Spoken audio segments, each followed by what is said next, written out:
Helmet nga nahagbong sa daan, nagkadisgrasya na hinoon sa laing motorista. Nagmotor og angkas niini nalabay.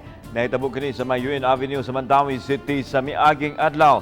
Mabantayan sa slow motion sa kamera, kaangkas sa nagunang motor nakalitan nga nahagbong ang iyang helmet. Apan ang nagsunod nga motor nakaligis na hinoon ini. Na wad-an og control ang driver og nalambag yun siya, lakip ang iyang angkas. Ang nagbungan sa helmet mibalik nini aron puniton o mi-approach sa mga nadisgrasya ka may laing pedestrian sab nga mitabang kanila.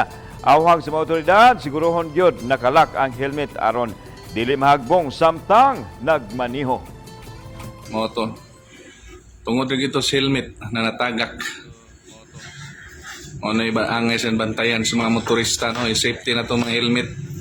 Kay kuya kay marista, no? Safety na itong mga helmet.